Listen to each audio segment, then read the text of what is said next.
Good evening, Classy. Thank you very much for your time and connecting to Metric Hub. Today, I'm going to bring to you negative feedback mechanism in the regulation of blood glucose level. In this presentation, I've got the pancreas as the endocrine gland that is responsible for the secretion of the pancreatic hormones, the insulin and glucagon, in the balancing of blood glucose level. So I'm just going to explain to you the pancreas as an exocrine and as an endocrine.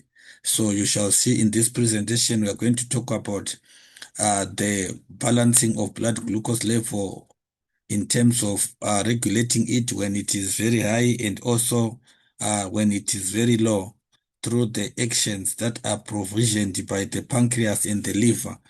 So in that case, again, I want you to understand that we are going to be looking at uh, the circulatory system, the communication and coordination of blood glucose level balancing, which is through a flow diagram that sometimes also comes in our exams. So all this is going to be explained today. So please just be patient and follow up the presentation to the end. You shall see that in various papers, there are quite a lot of areas and concepts that we are going to answer here. And also, we are going to talk about the balancing of thyroxine in the body.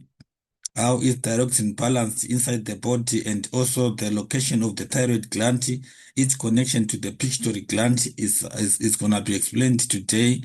Uh, I would want you also to understand that in this same presentation, we are going to talk about the balancing of glucose level in terms of normal glucose level, and then when it decreases to be low, and also when it is too high, how does that coordination occur? So these flow diagrams are going to assist you in making sense and understanding the restoration of thyroxine level in the body in both ways, when it is high and it is low. So please just be patient and follow up the presentation to the end. And I promise you, we are going to do the best, and all the areas of content with regard to this chapter, you won't have any problems, and we'll do best in our exams. So negative feedback mechanism in the balancing of glucose levels. I just want you to understand that carbohydrates are very important short-term energy storage molecules. Uh, they are very very short-term energy storage molecules in all living organisms. The source of energy and also the source of energy in living organisms, it is in its short storage form, in the carbohydrates form. So now, I want you to remember and reflect that in cellular respiration, glucose is broken down to release energy, which is stored in the form of ATP, which we say that is the form of energy. So when respiration occurs, I'm sure this you still remember that we said glucose is broken down, it is metabolized, and then we have got the release of energy, carbon dioxide and water. I'm sure from the previous presentation, you are quite remembering all that. So the endocrine gland that secrete hormones which are responsible for the regulation of blood glucose level, it is the pancreas. So pancreas is responsible for the regulation of blood glucose level. It regulates the blood glucose level, and then we are saying the hormones which are produced is one, the insulin, and two, the glucagon. So now, what happens is that these are very important hormones that we need to take note of. So glucagon is secreted when blood glucose level is low, and then insulin is secreted when blood glucose level is what is too high. So these are two systems or two scenarios which you need to take care of and which you need to understand. And in your understanding and revision, don't forget that these two hormones are secreted in the form in a way that they operate opposite to each other. they operate vice versa. They operate vice versa to each other. They operate vice versa to each other, which means to say that these two hormones, they are working together, or they work together in the balancing of blood glucose level. So now, here is one point again that we need to understand, that we say that the pancreas is the home is the gland. It is the pancreas that is uh, the gland which produces hormones that balances glucose level. So it is the what? It is the pancreas gland.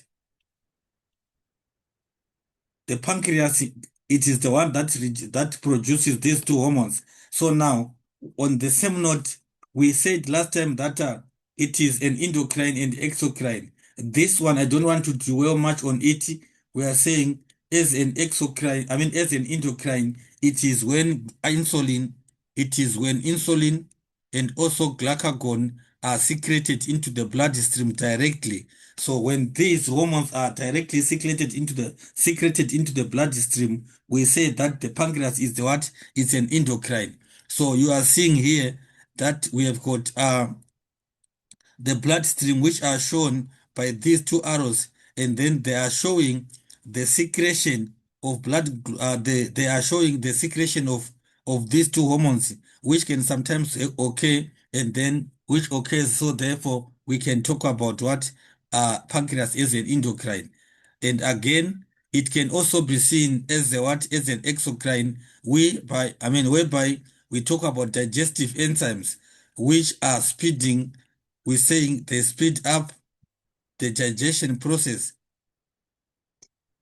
So there is digestive enzyme secreted into pancreatic duct, and then we are saying they are ducts. In this case, what happens with this exocrine is that the digestive enzymes are secreted. They are secreted into the pancreatic duct. So what is happening is that we have what is called tubes.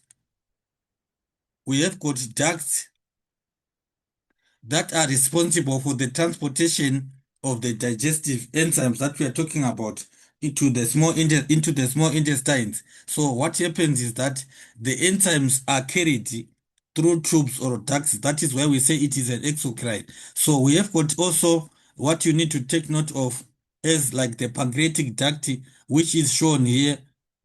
The pancreatic duct is shown there. And then we are saying again, you need to know the duodenum, which we are saying is the small intestine. It is the small intestine here, which is also supposed to be taken care of. We are saying it is the small intestine. And then in this case, the green tube that we are seeing, it is the bioduct. It is a bioduct that is shown by the green tube there. So what happens is that sometimes in exam, they oftenly try to take chances by just asking things that sometimes you guys know, but you are just being nervous. So just take note of this, to say that we have got the pancreas, which secrete insulin when the blood glucose level is too high, and also in glucagon when the levels of glucose is low. So there is convergence that takes place that we are going to talk about just now. So now, when blood glucose level is high, let's talk about when the blood glucose level is high. What happens when blood glucose level is too high? So we are talking about reducing it to normal, reducing glucose to what? To normal. What happens in order to reduce the blood glucose level to what? To normal. That's what we need to talk about. What happens? So we have got one. What happens is that, what we need to understand is when blood glucose level increases, when blood glucose levels increases, it is detected, it is picked by the isolates of Langerhans in the pancreas. The specialized cells in the pancreas identifies an increase in the blood glucose level. So when that occurs, what happens again is that these specialized cells, they respond by releasing or secreting insulin into the bloodstream. So in this case, we are saying they release insulin into the bloodstream, uh, which is directly or which is without, I mean, without any tubes. So then what happens is when it is secreted directly into the bloodstream, it is transported to the liver, which is the target organ. Insulin is transported to the liver, which we are saying it is also the target, what? It is the target organ in this case. It is what we also call the effector, which must be responsible for that. So what we need to know is that insulin is sent, is released straight into the bloodstream and is carried to the liver, which is the what? Which is the effector or the target organ. And then what happens is that enzymes in the liver catalyze. We said that they speed up the enzymes in the liver catalyze the conversion of glucose into glycogen. So what is happening is that glucose is taken into glycogen, which is a storage form of glucose. So therefore, which is a carbohydrate.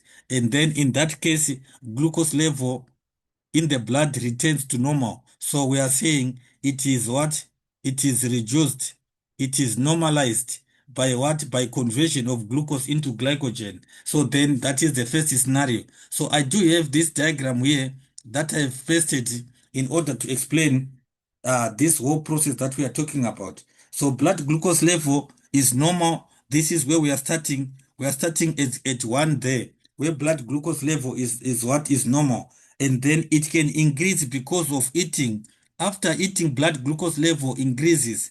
It increases because of what? Because of eating. And then when people eat, blood glucose level increases. And then in the pancreas, we have got the what? The islets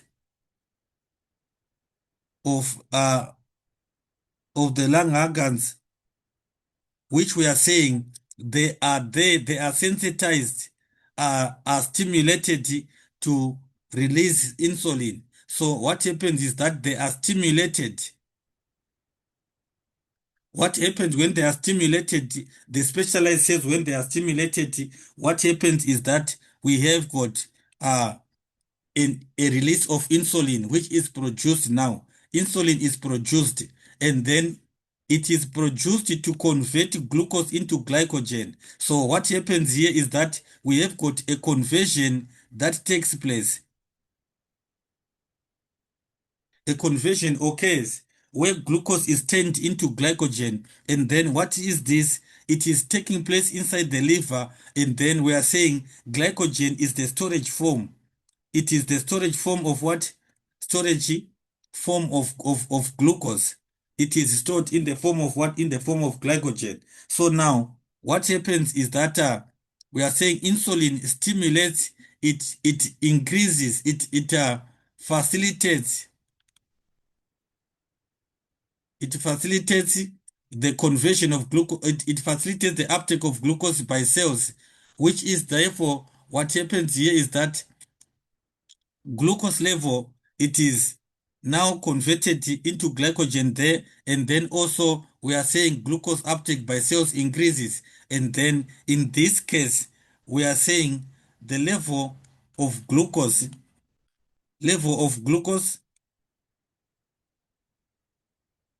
is being reduced,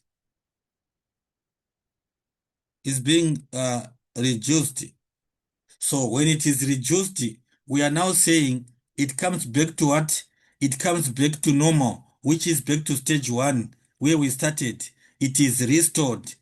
We are having glucose level being restored to normal, which is the first stage where we started. So all these are basically the steps or the coordination of blood glucose level in the body when it is too high. It is when people eat more of food. I mean, when they just eat, blood glucose level increases. I'm sure you've seen some graphical questions which you are asked to see or to show at which stage is a person or had a person taken a meal and give reasons for your answer. So it is when blood glucose level increases after the meal, the blood glucose level increases. So on a graph, why do you say that, or how do you know that this is the stage when a person have eaten or have just finishing taking his or her meal? You can only know that by what?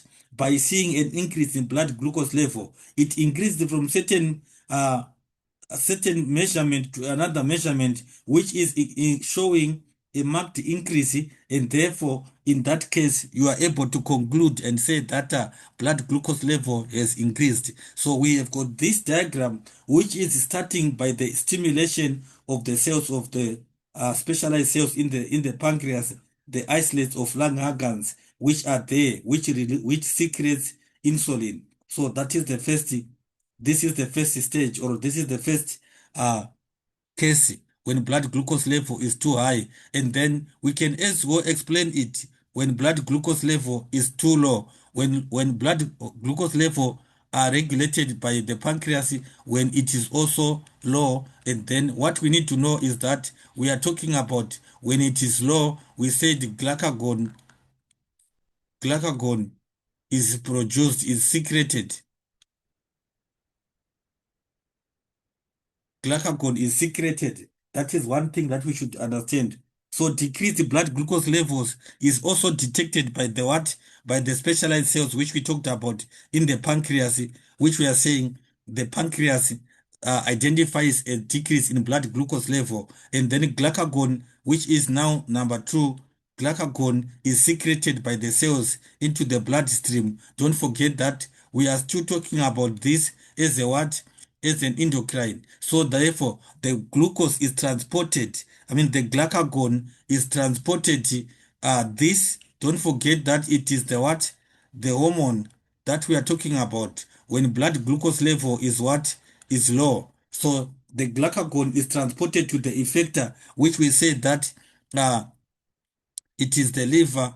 We are saying it is the liver, which is the effector. So glycogen is broken down into free glucose, and then glucose is released into the bloodstream. Remember, we said that the glycogen, which we talked about here, we said is the storage form, is the storage form uh, of glucose. So what happens is that when glucose level has fallen below level or is very small, the glycogen is further turned back into what? Into glucose. It is broken down into free glucose, and then released, and it's released into the bloodstream. So in this case, it helps to increase the blood glucose level, increases increases the blood, it increases the blood glucose, it increases the blood glucose level. That is one key area that you should take note of. And then in that case, glucose levels are increased and is returned to normal. And then we are saying it is returned to what? It is returned to normal because there is an increase in glucose secretion because of the conversion of glycogen into glucose as a result of secretion of what? Of glucagon. So I do have again a diagram that explains that sequence. I have got this diagram. We are saying when blood glucose level is low blood glucose level, low blood glucose level, what happens? Low blood glucose level, what happens? Low blood glucose level. So we are saying we are starting at this stage, which I can say that I can name this as one.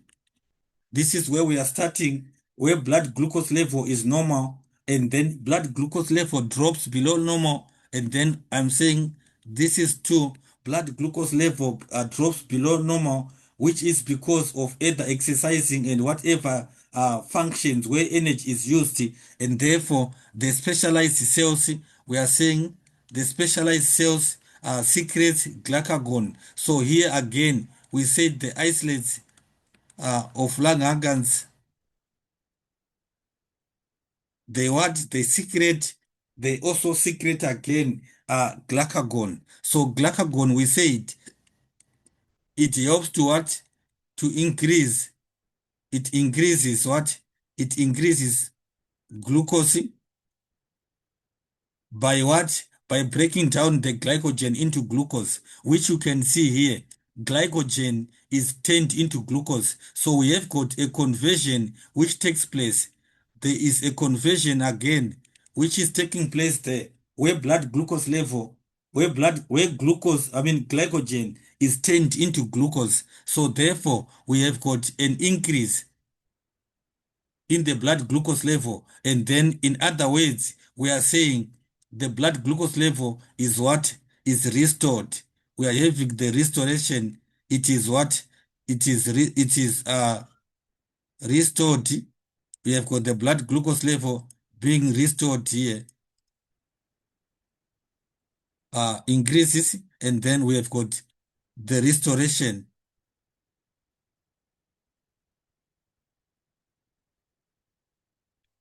We have the restoration of blood glucose level. So in that regard, we are saying the sequence of events are also uh, cleanly and explicitly shown by the blue arrows, which are numbered from left to right and turning back as to where we are going. So these are the events that we are talking about, showing that there is movement, or there is a coordination in terms of regulation of blood glucose level when it is low. And then we are saying glucose is finished because of energy that the cells are performing. When cells do work, the energy levels is also finished. So that is what happens there. So I've got diagram A and diagram B. Diagram B illustrates when blood glucose level is low. So therefore, this is what is happening. So I want to talk about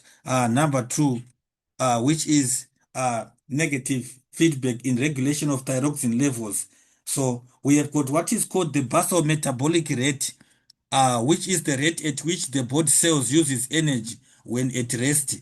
The basic, the basal metabolic rate, abbreviated as what? As BMR. It is abbreviated as BMR. What is it? It is the rate at which the body cells uses energy when the cells are at rest, or also we can say the number of calories the body needs to perform vital functions such as breathing, circulating, and cell growth while at rest. So body functions as this one that we are mentioning here, we are saying these functions are taking place during the rest mode. I am sure you remember uh, the rest and digestive process, to say that during resting the body would also metabolize there are some metabolic function that takes place. We still talk about the circulatory system, we talk about breathing, we talk about what? Also growth takes place when organisms are resting. So resting allows growth. That is one key thing that I want you to take note of. So having said that, understand that the basal metabolic rate, it actually measures the amount of it measures the body cells energy that they uses when they are at rest. And then what is the energy being used for? It is used to perform some vital, important, we are saying vital, we are talking about important bodily functions, important bodily or life functions. So these life functions, we are saying there are such as those ones that are listed there. Bodily life functions, which we are saying they are such as the one that I've just indicated here already, to say that we have got those functions such as respiration, we have got breathing, we have got the circulatory system, and so forth. So let's just go into the details now. So it represents the minimum energy expenditure, the basal sorry, we are saying it represents the minimum energy expenditure or energy use.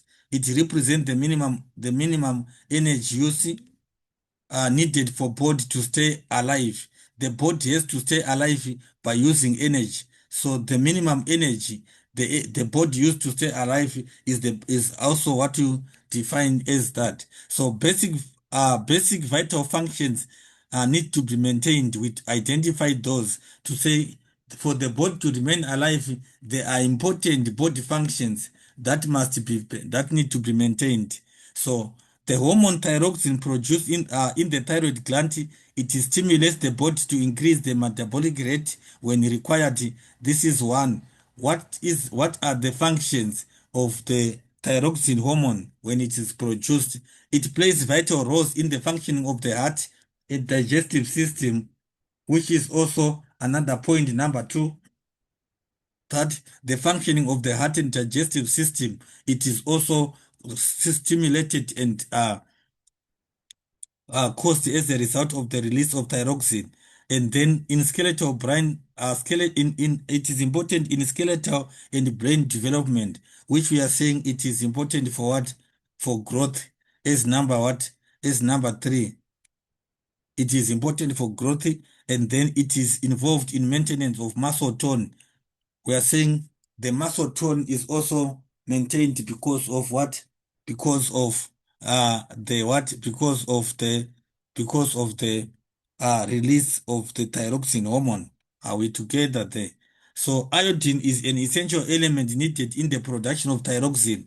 I'm sure I remember that iodine is quite important element which is also needed in the production of thyroxine. And then a good source of iodine in our daily diet is sea salt, iodized table salt that is used now. So I'm saying of now we are saying people have got supplemented, or they supplement this iodine mineral requirement by using table salt, which is iodized salt. It means it is actually having a good source of iodine. So location of thyroxine of thyroid gland in the neck and the connection to the pituitary gland. What is that? The connection to the pituitary gland of the thyroid gland. So we are saying we need to understand that the two glands involved in the control of thyroxine levels is these ones. We have got A, which I can say A, it is the pituitary gland, which release the thyroid stimulating hormone.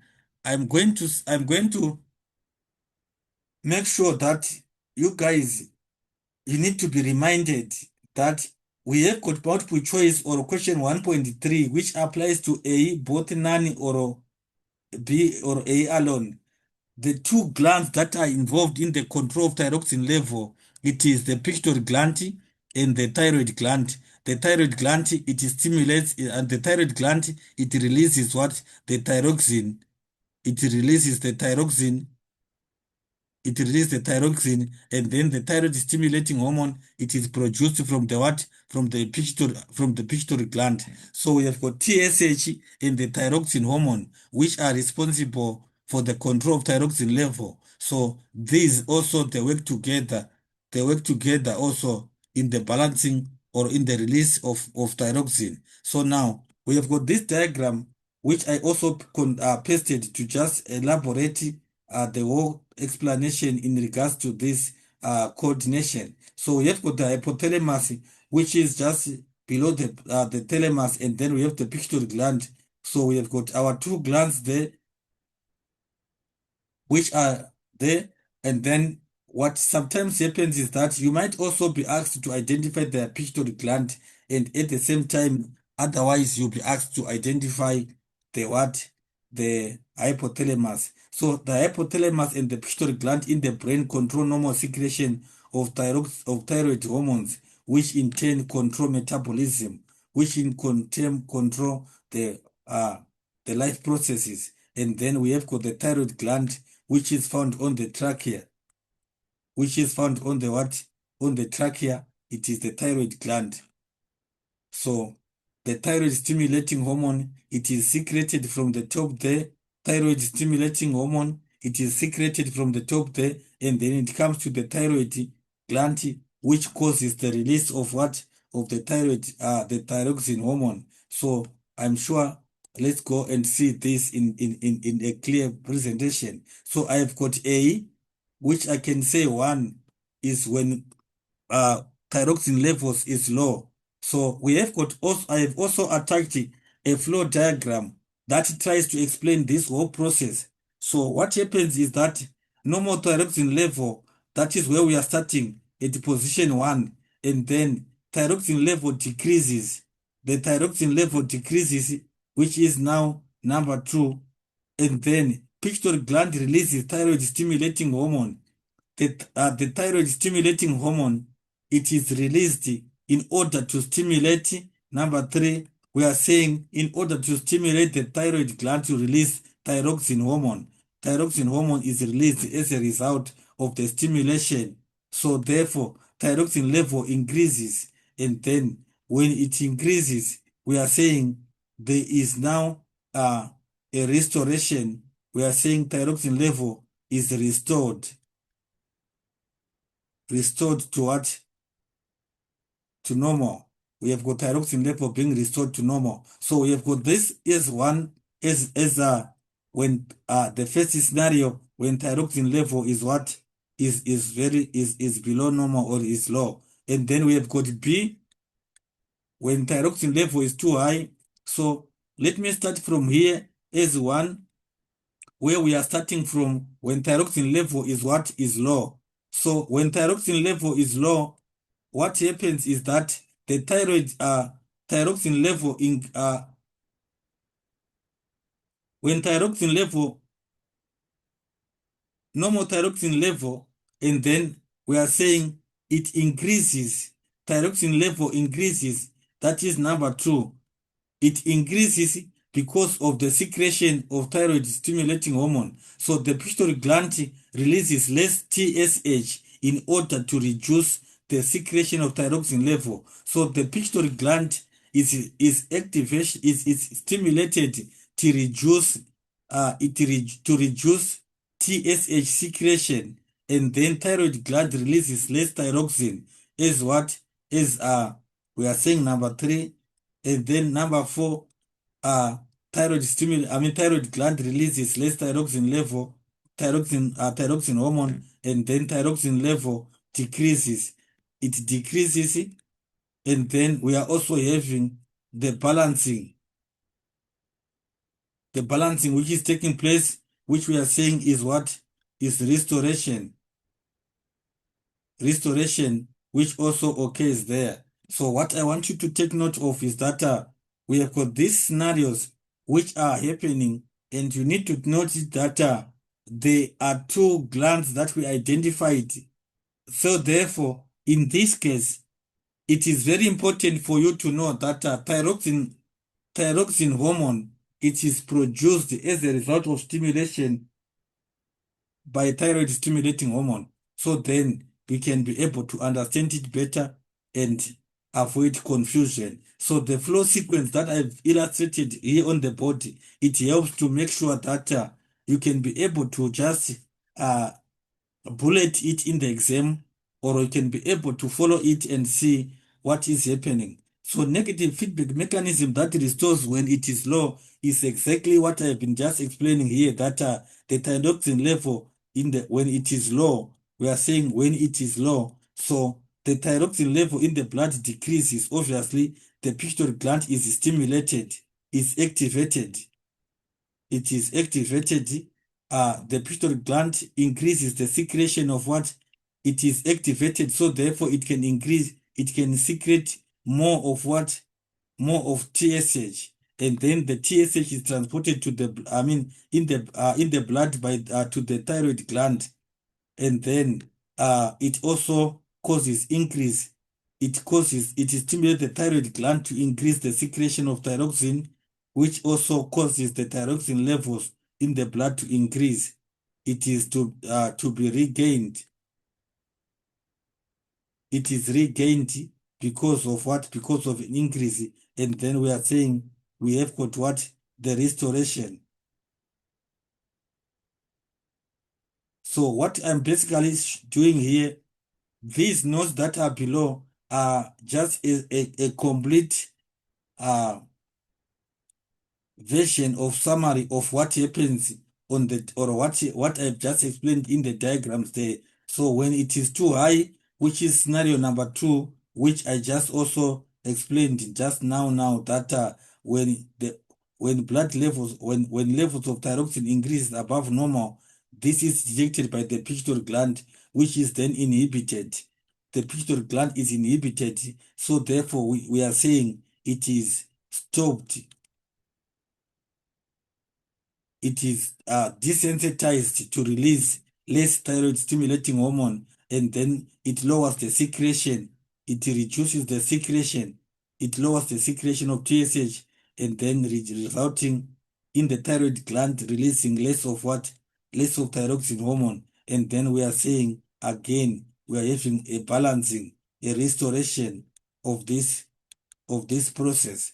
So that is what happens in this regard, and I hope we are going to have a good understanding and also uh, reflect nicely towards what is expected of us in the examination.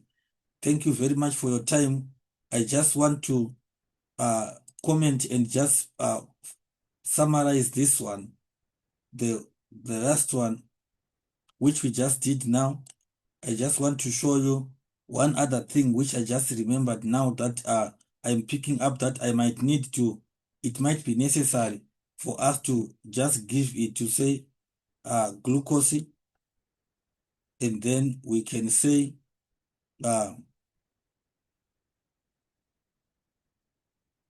glycogen, and then we can have my arrows like this, and then we can also have the other arrow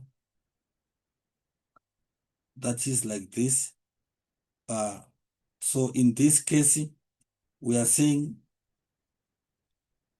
we have got this, and then glucose to glycogen, we are saying we have got insulin, and then also we are saying in from glycogen to glucose, from glycogen to glucose, we have got what? We have got glucagon.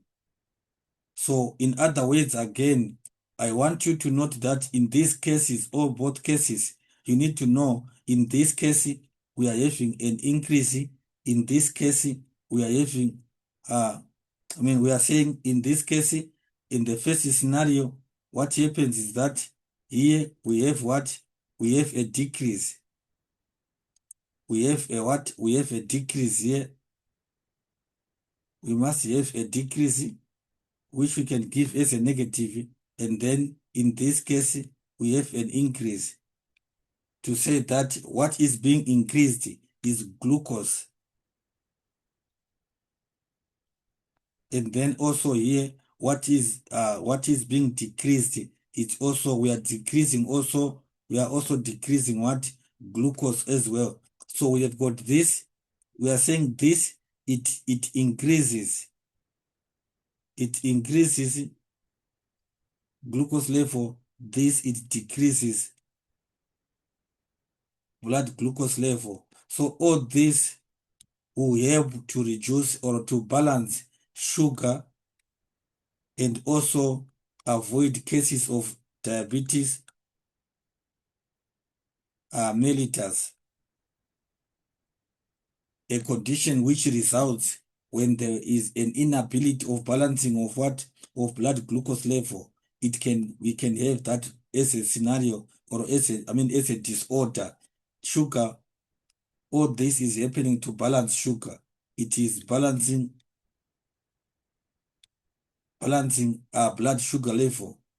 It is balancing blood sugar levels in order to avoid conditions or disorders, which is called what? Diabetes mellitus. So please, classy, thank you very much for your time, and I hope that you are actually getting this very well and in understanding. eat as good as is expected of you. I hope that you are going to have the best marks in your final end of term, and also uh, final examinations in December. Thank you very much, and don't forget to subscribe, share, and also like the video, like the channel, so therefore we can grow our channel and become big. Thank you once again. Bye bye.